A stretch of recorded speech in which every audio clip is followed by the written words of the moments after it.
Hi, so in this example, we're going to discuss reducing a matrix to its row echelon form. So recall that we use augmented matrices to solve systems of equations.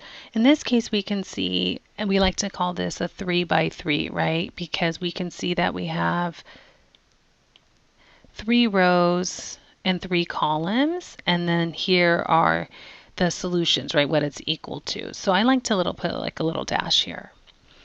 And we're going to have to use row operations to be able to reduce this out. And matrix operations are really important, especially when you get to linear algebra and even higher mathematics, because they are a nicer way to see the systems without their variables. And it's all in terms of the coefficients, which is kind of interesting as well.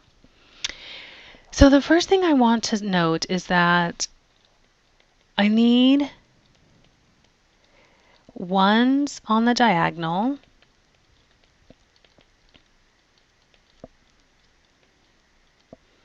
and zeros everywhere else.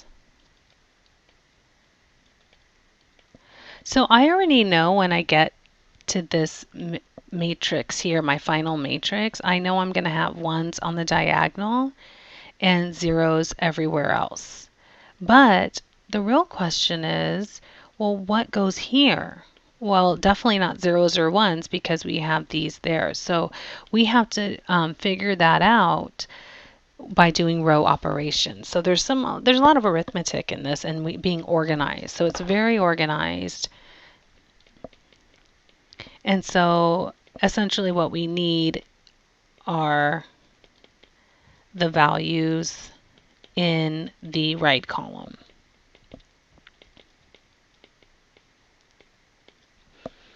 Okay, so now that we have that, let's go ahead and look at our matrices. So I'll rewrite it over here.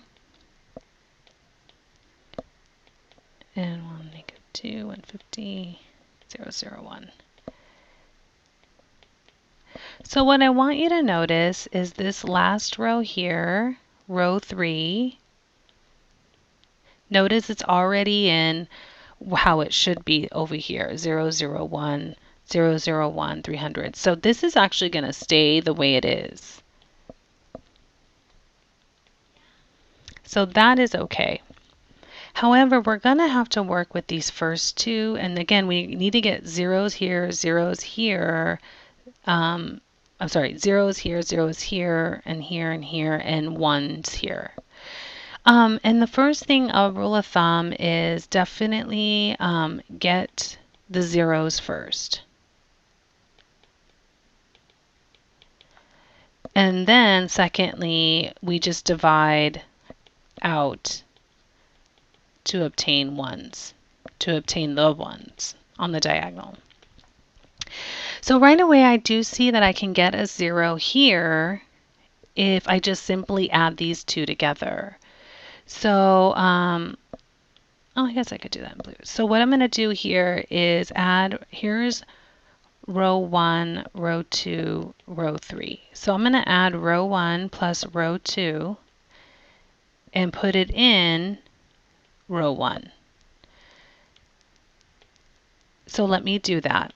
So if I add them together, 2 plus -1, that would be 1.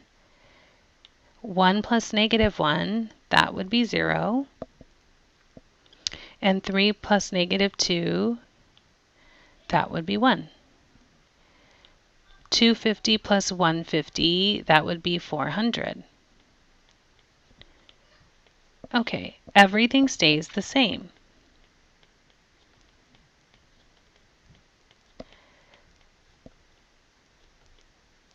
So here you can put the operations, and then usually underneath I put where I'm going to put it. I mean, there's other notations you have to find kind of your way that you like. But we can see, though, now that once I did that, now I have ones here and here and here on the diagonal, and now I just need to get those zeros here and here. So what I could do now is add row 1 and row 2 again and put it in row 2. So if I add row 1 plus row 2, I can add it, put it in row 2. So let's go ahead and do that. And let me write out 1, 0, 1, 400. Let me keep everything the same except the row that I'm changing. Okay, so if I add these two together, 1 plus negative 1, that gives me 0.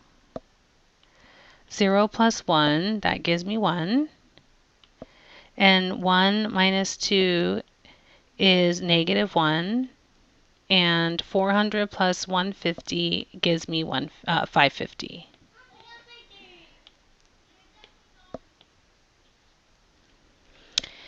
And now we're close to what we need to be, right? So you could see I have ones on the diagonal, zeros here, and all I have left is to get zeros here. So let's do the easy thing. Let's go ahead and subtract row 1 minus row 3 and put it in row 1.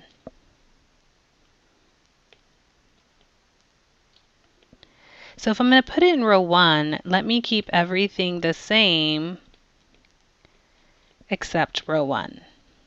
So if I do, now subtraction's very, you have to do it carefully. So 1 minus 0 gives you 1.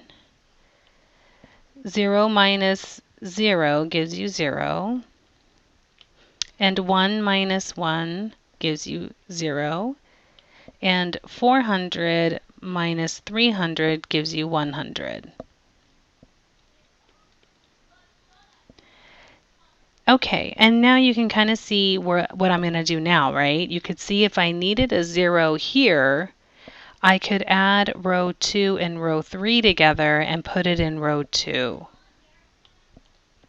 So let me add row 2 and row 3 and put it in row 2.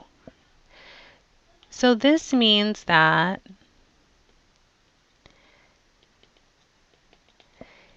if I'm going to put it in row 2, then let me copy and paste row 1 and row 3, 1, 0, 0, 100, and 0, 0, 1.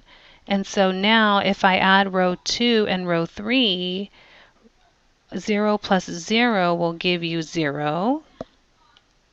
1 plus 0 gives you 1. And 1 plus negative 1 gives you 0. And 550 plus 300 gives you 850. And now you can see we have ones on the diagonal and zeros everywhere else. But we always want to get the zeros first, because then if we had some sort of number other than ones here on the diagonal, we could always divide it by that same factor and get the ones there. But zeros, we really can't divide by zeros, so we always want to get the zeros first in their places, and then if we have numbers on the diagonal, we just divide them out. So now what we have is the final answer is going to be the 100, 850, and the 300.